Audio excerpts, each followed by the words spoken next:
Captain Sarah Mitchell stepped out of the dusty military transport vehicle at Forward Operating Base Phoenix in Afghanistan. The desert heat hit her face like a wall, and she squinted against the bright sun as she adjusted her desert camouflage uniform. At 28 years old, Sarah was younger than most officers at her rank, but her sharp intelligence and unwavering dedication had earned her a reputation as one of the most promising leaders in the Army. Sarah had arrived at the base for a 3-month assignment to oversee logistics operations in the region. Her mission was critical but not glamorous, ensuring that supplies, equipment, and personnel moved efficiently across the dangerous terrain of the war zone. She carried herself with quiet confidence, her blonde hair pulled back in regulation style, and her green eyes alert to everything around her. As Sarah made her way toward the command center with her duffel bag slung over her shoulder, she noticed several soldiers watching her curiously. She was used to being one of the few women in leadership positions, but she had learned long ago not to let the stares bother her. Her focus was always on the mission and the welfare of the troops under her command. The base was a sprawling complex of temporary buildings, concrete barriers, and razor wire. Dust seemed to cover everything, and the constant hum of generators provided background noise to the organized chaos of military operations. Sarah observed the layout carefully, already thinking about how to optimize the supply routes and storage areas she would be managing. Colonel James Harrison was in the middle of briefing his staff when he noticed the new arrival through the window of the command center. He was a man in his late 40s with graying hair and a weathered face that spoke of many years in the service. Harrison had built his career on being tough, direct, and somewhat old-fashioned in his approach to military leadership. He believed in maintaining strict hierarchy and had little patience for what he considered unnecessary changes to traditional military culture. When Harrison saw Sarah approaching the building, he turned to his staff with a smirk. "Looks like they sent us another young officer to babysit," he said loud enough for everyone in the room to hear. "Probably fresh out of some desk job back home, thinking they know how to run operations in a combat zone." The other officers in the room shifted uncomfortably. Most of them had learned to tolerate Harrison's abrasive personality, but his comments about newer officers, especially women, often crossed the line of professional courtesy. Major Tom Bradley, Harrison's second in command, cleared his throat softly, hoping to redirect the conversation. But the colonel was just getting started. "I bet she's never even been deployed before," Harrison continued, watching as Sarah checked her paperwork outside the building. "These young captains come in here with their textbook knowledge and their fancy ideas about how things should be done. They have no idea what it's really like out here." When Sarah entered the command center, she immediately sensed the tension in the room. The conversation had stopped abruptly, and several officers were looking anywhere but at her. She had experienced this kind of reception before and had developed a thick skin for awkward first meetings. Sarah approached the colonel's desk and stood at attention. "Captain Mitchell reporting for duty, sir," she said crisply, offering her orders and identification. Colonel Harrison looked her up and down with obvious skepticism before taking her paperwork. He made a show of examining her orders slowly, as if looking for some kind of mistake or irregularity. "So, Captain," he said finally, "what makes you think you're qualified to handle logistics operations in my area of operations?" Sarah maintained her professional demeanor despite the condescending tone. "I have extensive experience in supply chain management and have successfully completed advanced logistics training, sir. I'm here to support the mission and ensure our troops have what they need when they need it." Harrison leaned back in his chair and chuckled. "Advanced training? Huh? Let me guess. You spent a lot of time in classrooms and computer simulations. That's all well and good, Captain, but this is the real world. Out here, you can't solve problems with PowerPoint presentations and theoretical models." The other officers in the room became increasingly uncomfortable as Harrison's comments became more pointed. Sarah could feel her jaw tightening, but she had learned early in her career that responding emotionally to provocations only made things worse. Instead, she focused on projecting calm professionalism. "I understand the challenges of operating in a combat environment, sir," Sarah replied evenly. "I'm prepared to adapt my approaches based on the realities on the ground." "We'll see about that," Harrison said dismissively. He gestured toward Major Bradley. "Tom, here we'll show you to your quarters and give you the basic rundown of how we do things around here." Try to keep up. As Major Bradley led Sarah out of the command center, he apologized quietly for the colonel's behavior. "Don't take it personally, Captain," he said. "The colonel can be difficult with new arrivals. He's been out here for over a year. Anna, and the stress sometimes gets to him." Sarah appreciated the major's attempt at diplomacy, but she recognized Harrison's behavior for what it was: a deliberate attempt to establish dominance and undermine her authority before she even had a chance to prove herself. She had encountered officers like him before. Men who felt threatened by changes in the military's culture and who used their rank to bully subordinates. Over the next several days, Colonel Harrison continued his pattern of undermining Sarah at every opportunity. During staff meetings, he would interrupt her briefings with sarcastic comments about textbook solutions and academic theories. When she presented proposals for improving supply efficiency, he would dismiss them without consideration, claiming that someone with her limited experience couldn't possibly understand the complexities of the situation. Harrison seemed to take particular pleasure in assigning Sarah the most mundane and frustrating tasks. He would send her to inspect supply convoys that had already been checked multiple times, or ask her to prepare detailed reports that he would then ignore completely. It was clear that he was trying to frustrate her into either losing her temper or requesting a transfer. But Sarah had not gotten to her position by giving up when faced with difficult personalities. Each morning, she woke up determined to prove her competence through her work rather than through confrontation. She began arriving earlier than anyone else and staying later, learning every detail of the base's operations and building relationships with the non-commissioned officers and enlisted soldiers who actually moved the supplies and equipment. The soldiers quickly began to respect Sarah's work ethic and her genuine concern for their welfare. She listened to their suggestions for improving procedures and made sure they had the resources they needed to do their jobs effectively. Word began to spread throughout the base that the new logistics officer actually cared about getting things done right. Meanwhile, Colonel Harrison remained oblivious to the growing respect Sarah was earning from the troops. He was too focused on his own prejudices and assumptions to notice that his attempts to marginalize her were actually backfiring. The other officers were beginning to see the contrast between Harrison's petty behavior and Sarah's professional competence. Sarah knew that eventually, Harrison's attitude would create problems that went beyond personal animosity. In a combat zone, leadership failures could have life and death consequences, and she was already seeing signs that the colonel's management style was affecting morale and efficiency throughout the base. 3 weeks into her deployment, Sarah had established herself as a competent and respected officer among the troops.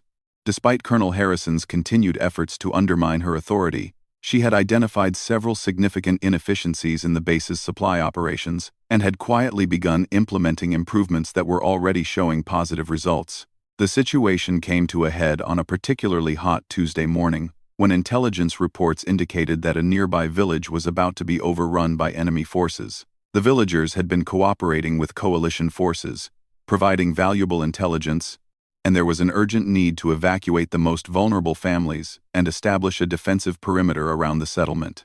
Colonel Harrison called an emergency briefing to plan the operation. The mission would require precise coordination between multiple units, careful management of transportation resources, and efficient distribution of additional supplies to troops who would be operating away from the base for several days. Sarah had spent the previous night analyzing the logistics requirements for such an operation.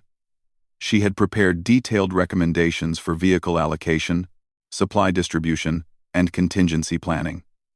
Her analysis showed that the base's current approach to resource management would not be sufficient for the scale and complexity of the upcoming mission. As the briefing began, Harrison outlined his plan with his usual confidence. He intended to send most of the base's vehicles in a large convoy to evacuate civilians, while establishing supply lines using the remaining transportation assets. The plan sounded reasonable on the surface, but Sarah immediately recognized several critical flaws that could jeopardize the entire operation. When Harrison asked for questions or comments, Sarah raised her hand respectfully. "Sir, I have some concerns about the logistics timeline and resource allocation for this mission." Harrison's expression darkened immediately. "Captain Mitchell, we don't have time for academic theories right now. This is a real-world situation that requires decisive action, not endless analysis. I understand the urgency, sir, Sarah persisted. But the plan, as outlined, will likely result in vehicle shortages and supply bottlenecks that could leave our forward units without adequate support. Several other officers in the room began to pay closer attention. Major Bradley and Captain Rodriguez, the base's intelligence officer, had both worked with Sarah over the previous weeks and had come to respect her analytical abilities. They could see that she had valid concerns, but they also knew that challenging Harrison directly in front of the entire staff was risky. "Captain," Harrison said with exaggerated patience, "I've been running operations like this since before you were even commissioned. I think I know how to manage my own resources without input from someone whose primary experience is probably organizing supply closets at some training base." The insult was particularly stinging because it was delivered in front of the entire command staff. Sarah felt her face flush with anger. But she forced herself to maintain composure. She knew that losing her temper would only validate Harrison's dismissive attitude and potentially compromise the mission. "Sir, with respect, I've identified specific issues that could affect mission success," Sarah said firmly. "The convoy timeline doesn't account for the additional weight of evacuees, which will slow our vehicles significantly. The supply distribution plan doesn't include adequate reserve supplies for extended operations, and the backup transportation assets are insufficient to handle potential vehicle breakdowns or combat losses." Harrison stood up abruptly, his face reddening with anger. "Captain Mitchell, you are out of line. I am the commanding officer of this base, and I will not have my decisions questioned by a junior officer who thinks she knows better than experienced combat leaders." The room fell completely silent. Everyone present could feel the tension escalating beyond normal disagreements about tactical decisions. Harrison was clearly taking Sarah's professional concerns as personal challenges to his authority. "Furthermore," Harrison continued, "I'm beginning to question whether you have the right temperament for operations in a combat zone. Perhaps you would be better suited for a desk job back at headquarters, where you can analyze situations without the pressure of real consequences." Major Bradley tried to intervene diplomatically. "Sir, perhaps we could review the logistics details privately after the briefing?" But Harrison was too angry to accept the suggestion gracefully. "No, Major. If Captain Mitchell wants to question my judgment in front of my staff, then we'll address her concerns right here and now." He turned back to Sarah with a contemptuous smile. "Please, Captain, enlighten us with your superior wisdom. How exactly would you run this operation?" Sarah realized that she was being put in an impossible position. If she backed down, Harrison would have successfully intimidated her into silence, potentially at the cost of mission effectiveness and soldier safety. If she continued to press her concerns, she risked being accused of insubordination and could face disciplinary action that would end her career. She made her choice based on her commitment to the mission and the welfare of the troops who would be carrying out the operation. "Sir, I recommend splitting the evacuation into 2 phases to reduce vehicle strain. Pre-positioning emergency supplies at 3 intermediate locations, and maintaining a larger reserve force at the base to respond to contingencies." Harrison listened to her recommendations with obvious impatience and annoyance.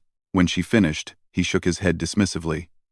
"Captain, your suggestions would overcomplicate a straightforward operation and waste valuable time and resources. We're going with my original plan." "Sir," Sarah said quietly, "I respectfully request that my concerns be noted in the operation record." The formal request caught Harrison off guard. By asking for her objections to be officially documented, Sarah was following proper military procedure for situations where subordinate officers had serious concerns about operational decisions. It was a completely legitimate request, but it also meant that if the operation failed due to the problems she had identified, there would be an official record of her warnings. Harrison's anger reached a new level. "You want to cover yourself bureaucratically because you don't trust your commanding officer's judgment? That's exactly the kind of thinking that makes you unsuitable for combat operations, Captain." "I'm thinking about the safety of our troops and the success of the mission, sir," Sarah replied steadily. "No. You're thinking about protecting your own career by second-guessing your superiors," Harrison shot back. "This conversation is over, Captain. You will follow my orders without further discussion, or you will be replaced." As the briefing ended, the other officers filed out of the room in uncomfortable silence. Several of them made eye contact with Sarah, offering subtle expressions of support. But none of them were willing to openly challenge Harrison's authority. Major Bradley lingered behind as the room emptied. "Captain Mitchell," he said quietly, "you should know that your analysis was thorough and professional. The colonel is under a lot of pressure right now, but that doesn't excuse his behavior." Sarah appreciated the major's support, but she knew that the situation had escalated beyond personality conflicts. Harrison's refusal to consider legitimate operational concerns was creating real risks for the upcoming mission, and his personal animosity toward her was affecting the overall command climate at the base. That evening, as Sarah reviewed intelligence updates and supply inventories in her quarters, she received an unexpected visitor. Sergeant First Class Maria Gonzalez, the base's senior logistics non-commissioned officer, knocked on her door and asked to speak with her privately.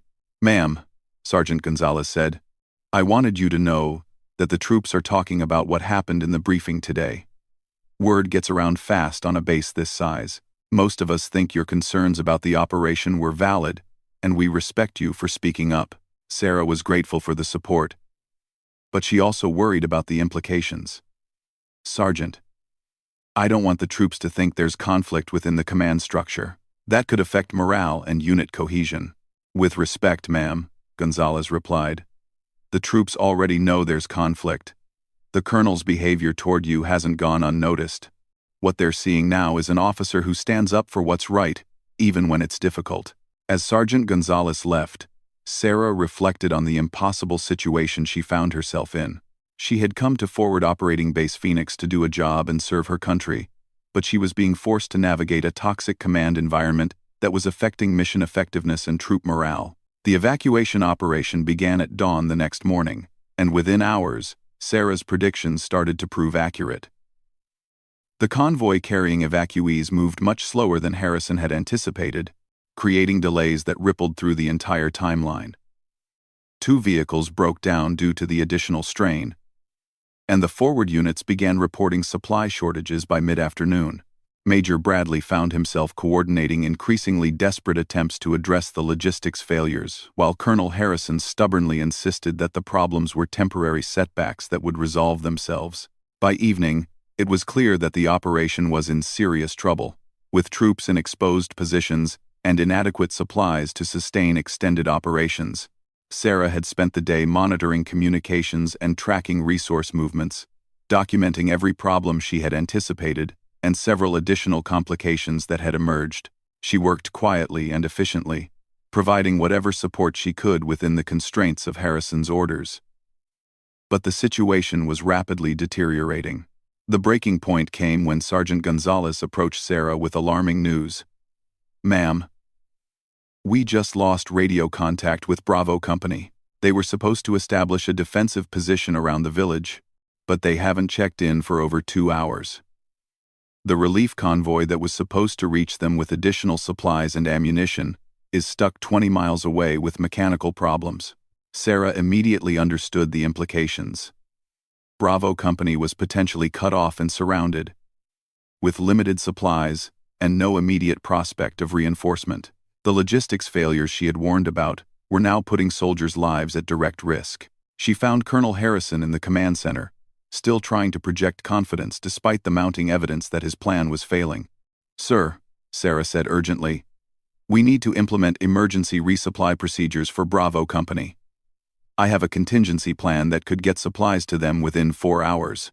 Harrison barely looked up from the maps he was studying.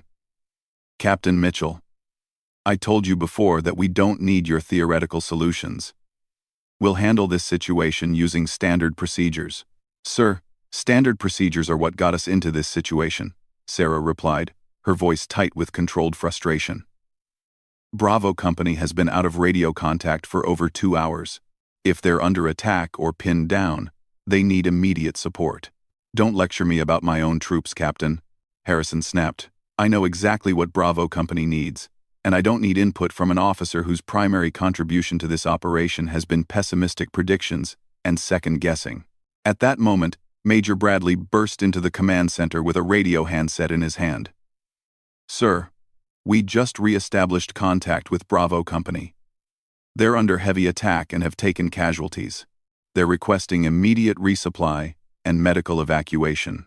The radio crackled with the voice of Bravo Company's commander, Lieutenant Colonel David Park, reporting their desperate situation. Phoenix Base, this is Bravo 6. We are surrounded and taking heavy fire. We have 3 wounded and are running low on ammunition. Request immediate support. Sarah stepped forward without waiting for Harrison's permission. Bravo 6, this is Phoenix Base Logistics. I need your exact grid coordinates and current ammunition status. We are preparing emergency resupply. Lieutenant Colonel Park's voice came back over the radio with obvious relief. Phoenix Base Logistics, coordinates are. He rattled off a series of numbers while Sarah quickly plotted their position on the map. Colonel Harrison grabbed the radio handset from Sarah's hand angrily. Bravo 6, this is Phoenix Base Actual. Stand by for instructions. What Harrison didn't realize was that Lieutenant Colonel Park was not just any company commander. David Park was a decorated officer with an impressive combat record, and more importantly for the current situation, he held a rank that made him senior to both Sarah and Colonel Harrison. In the confusion and stress of the emergency, Harrison had failed to register the significance of Park's call sign and rank. Phoenix Base. Lieutenant Colonel Park's voice came back with a distinctly different tone. I need to speak with your logistics officer immediately. Time is critical. Harrison was about to refuse when Sarah quietly pointed to the unit identification board on the wall. Sir, she said. Bravo 6 is Lieutenant Colonel Park. He outranks both of us. The realization hit Harrison like a physical blow. Not only had he been dismissive toward a senior officer, but he had done so while that officer was under enemy fire and requesting emergency support. The implications for his career were potentially catastrophic. Lieutenant Colonel Park's next transmission removed any doubt about the situation. Phoenix Base, this is Lieutenant Colonel Park, commanding officer of the 2nd Battalion, 75th Ranger Regiment. I am ordering immediate implementation of emergency resupply procedures.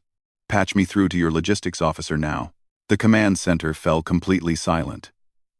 Everyone present understood that they were witnessing a moment that would define careers and potentially determine the outcome of the current crisis. Colonel Harrison's face went pale as he realized the magnitude of his mistakes. Sarah took the radio handset with steady hands. Bravo 6, this is Captain Mitchell, Phoenix Base Logistics Officer. I have contingency plans ready for immediate implementation. Stand by for detailed coordination. Over the next 20 minutes, Sarah coordinated a complex emergency operation that involved redirecting available vehicles, reorganizing supply priorities, and establishing alternative communication channels.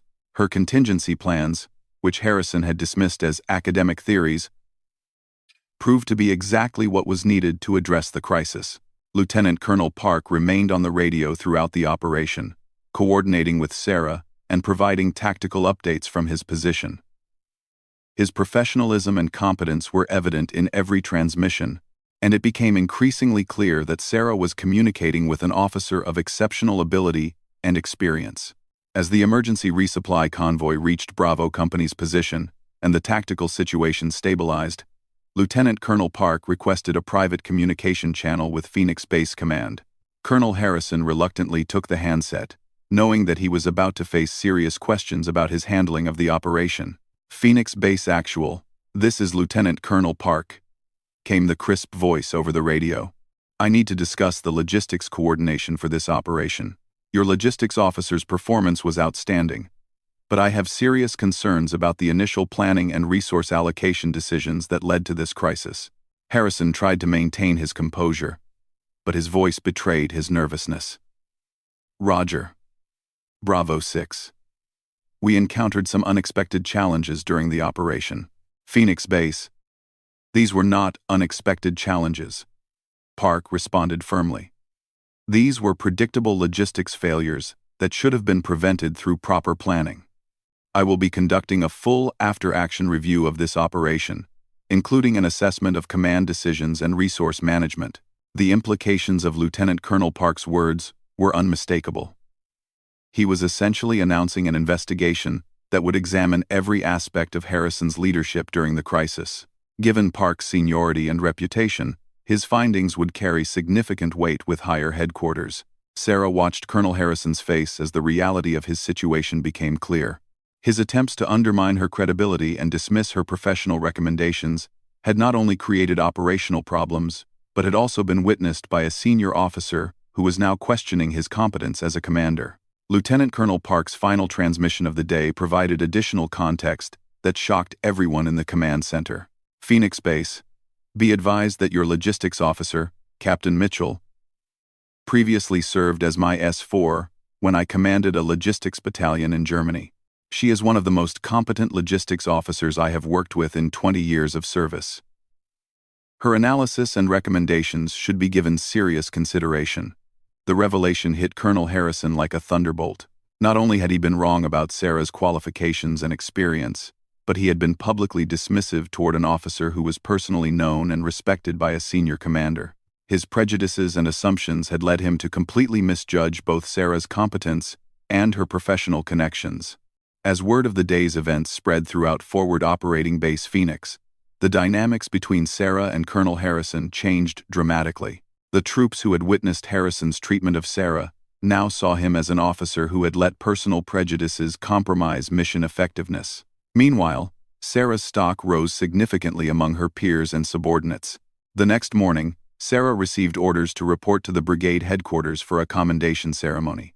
Lieutenant Colonel Park had recommended her for recognition based on her performance during the emergency operation. More significantly, she also received notice that she had been selected for promotion to major, effective immediately. Colonel Harrison found himself facing a very different reality. His handling of the evacuation operation and his treatment of Sarah were now the subject of an official investigation. The contrast between his predictions about Sarah's performance and the actual results of her work had become impossible to ignore or dismiss. The final irony came when Sarah received her new assignment orders. She was being transferred to brigade headquarters to serve as the senior logistics officer for the entire region, a position that would make her responsible for overseeing operations at multiple bases, including Forward Operating Base Phoenix. In her new role, she would effectively become Colonel Harrison's superior in all matters related to logistics and supply operations. As Sarah prepared to leave Forward Operating Base Phoenix, she reflected on the lessons learned during her 3-month deployment. She had proven that competence and professionalism would ultimately triumph over prejudice and bullying, but the cost had been significant for everyone involved. Colonel Harrison's career would likely never recover from the damage caused by his poor judgment and toxic leadership style. The story of Captain Mitchell and Colonel Harrison became a case study in military leadership schools, illustrating the importance of recognizing talent regardless of personal biases and the dangers of allowing prejudice